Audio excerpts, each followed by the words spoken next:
Isang mapagpalang araw po sa ating lahat mga katiits dyan mula sa Luzon, Visayas, and Mindanao. Dyan sa Zamboanga at dyan sa ibang bansa sa Mexico. Muchas gracias, amigo. Happy Treasure Day mga katiits. Okay po mga katiits, bago po ako magdikod sa pinadala po sa akin na picture na treasure sign, markers and symbols ng isang katiits po natin, ay ako'y nagpapasalamat po ng taos puso sa mga subscribers ko, mga followers na walang sawang nagsubaybay at nanonood po sa aking YouTube channel mga katiits po. Okay po mga katiits, yung pala pong gustong magpadikod at magpapadala po ng picture po ng mga treasure signs, symbols, and markers, pwede nyo po ipadala po sa aking FB page, Alejandro Sanchez po. Yung profile ko po doon, yung nakasid po ako doon. Mayroong sunglasses po. Kasi maraming Alejandro Sanchez po ang lumalabas doon. So, ang pipiliin nyo po yung naka-shade po ako doon, na naka-sunglasses po ako doon. So, doon yun po ang pipiliin nyo. Pwede nyo po doon ipadala ang mga, o isend ang mga picture for decoding, markers, symbols, and sign mga katiits. So, doon po sa profile ko na may shade o sunglass na aking sinusuot doon mga katiits.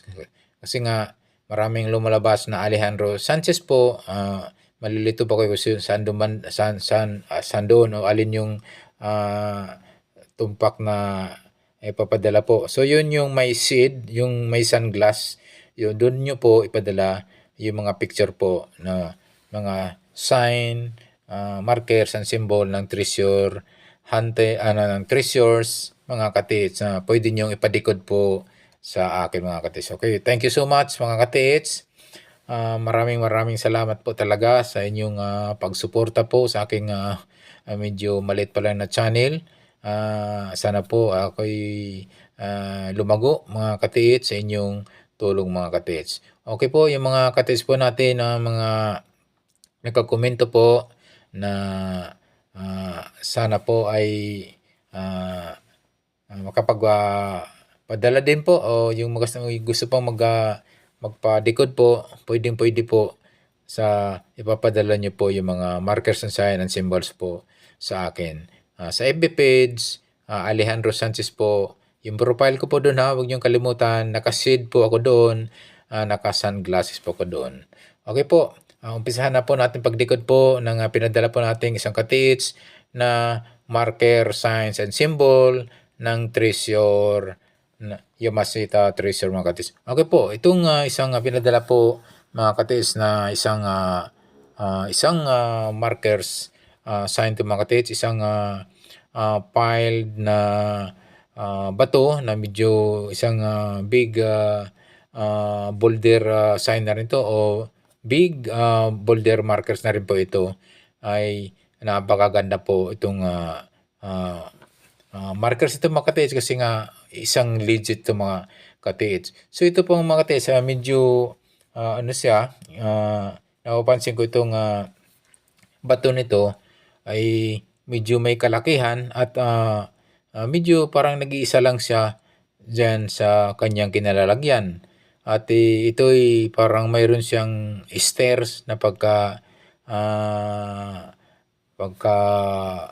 hugis nito mga katiits, para siyang hagdanan na parang pyramid ang kanyang parang triangle yung kanyang hitsura, at may malapad na baitang po, itong aking napapansin.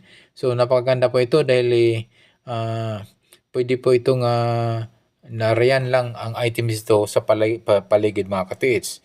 Kasi nga yung may mga katiits na rin natin na may mga ganitong pinadalang treasure sign na may mga baitang, may mismo dyan sa bato o under the rock yung Sa mga baitang po, doon nakita po yung items na isang jar na may mga laman na jewelries, relics, gold coins, and silver coins mga katits. So, good news ay napakaganda po itong markers na itong sign na bato nito. Mayroon pa ako napansin mga katits, mayroong isang parang mukha ng isang hayop na ito po ay may isang mata na medyo malaki at may maliit na ito ay nakatingin po dito po sa may bandang in between west and north mga katiits. So ito yung napapansin ko, isang mukha ng hayop at maliit yung may maliit na mata at may malaki na mata mga katiits. So tingnan po natin yung anggulo kung alin ba dito yung pwedeng ang pointing niya na matukoy po natin yung pinaka sa ano niya item ng big boulder nito mga katiits. So ganito mga katiits, ang gagawin natin po mga katiits, ang gagawin nyo, pwede nyo i-check po yung paligid. Una, tingnan niyo yung paligid mga katiits kung wala pong kasamang mga bato ito o may mga old tree, old century tree na di kalayuan. So mga ipalagay natin mga katiits, mga 3, 1 to hanggang 5, hanggang 6 meters ang distansya mula dito sa big boulder nito mga katiits. Yung apat na sulok mga katiits, yung apat na corner, east, west, north, and south mga katiits. Tingnan nyo po, dahil baka mayroon po mga bato nito na hindi gaanong kalakihan or kahoy na pwedeng magiging countersign o pwedeng coordinated markers na mga katiits na pwedeng pointing doon sa items mo mga katiits. So ito nga mga katiits, may napansin nga ako yung isa itong hugis sa mukha na hayop mga katiits, yung isa mga katiits na mata ay naka-pinpoint po sa may bandang in between south and west area. So, tingnan nyo po mga katiits, pwede nyo pong hagurin po ng metal detector o kung mayroon kayong gold locator debater mga katiits ay gagawin nyo po sa distansya po dyan ng 1 to hanggang 5 meters mga katiits. So, i-check nyo po yung area. Kasi nga, pag ganitong walang kasama mga katiits, ay napakaganda po ang sign nito. Maganda po ang pagkalagay po ng markers nito dahil kung walang coordinated markers ito, malinis po itong paikot, east, west, north, and south, ay nandyan lang po ang items yan sa malapit sa isang bato nito mga katiits. Okay po. Yung apat na sulok mga katiits, so i-check nyo po yan mula east, west, north, and south. Tingnan nyo po 1 to hanggang 6 meters po ang distansya mula rito sa big boulder markers ng mga katiits. So, obserbahan nyo po, baka nga mayroon yan mga bato na pwede maging coordinated countersign markers mga katiits na magtuturo pa sa item mga katiits. Pwedeng guide sa item. Okay po, napakaganda pong markers nito mga katiits, stone marker kasi nga mayroon pa talaga siyang kahoy na nag-iisa dyan sa kanyang tabihan mga katiits. So, pwede pinyong hagurin niya mga katiits na ngayong paikot ng metal detector o gold locator sa distansya po ng 1 to 3 meters ang layo, east, west, north, and south. Yung apat na sulok ay tingnan nyo po i-check nyo po na baka may coordinated countersign yan o baka mayroon pang pwedeng magiging pointers yan sa item. Kung wala mga katiits, kung malinis po yung paligid at yan lang po talaga ang halimbawa ay ang layo na ng mga kahit sabihin kung yan ay yan mag-isa lang yung boulder na yan na yung layo ng mga 10 meters, so ganun lang kala ano na, siya lang. Good news, napaka gandang markers nito mga ka-TH. Is positive, is legit markers mga ka-TH ng treasure mga ka-TH. Okay po,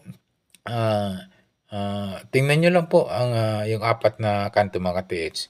So, yung mga walang gamit mga ka-TH, pwede niya pong tisdig po sa bandang east, ganun din sa west, also sa north, at south mga ka-TH. Pwede pong tingnan niyo po sa mga 3 to 5 o 7 meters po ang layo mga ka-TH. So, ayan po, napakaganda po ng isang pinadala po ng ka-TH natin na big boulder markers ito mga ka-TH, at isang ito'y hugis sa hagdanan. Talaga ng mga ito'y ibang klase din mga ka-TH kasi nga mayroon pa siyang nakapatong na ulo ng isang hayop na para siyang pusa na ito'y may dalawang mata din at bibig mga ka-TH. So, harinawa mga ka-TH ay natumbok po natin o nakuha natin yung mga pointers niya, yung mga arrowhead niya, yung pwede kung saan po natin hukayin o idig o tisdig ang markers nito mga ka-TH. Mga ka-TH, excuse me. Ang gagawin niyo mga ka-TH, tingnan niyo lang po yung paikot mga ka-TH. Pwede niyo pong i-detect po yung mismong paligid yung buong itong markers nito na stone marker ka-TH, dahil nga kung nagkataon at itong isa lang, siya lang talaga at walang mga katabi o puro damo na lang yan, mga halimbawa mga 10 meters ang layo, 15 meters, napaka positive po yung items nito mga ka-TH ay may malapit yan o mismo dyan malapit sa stone marker nito mga ka-TH.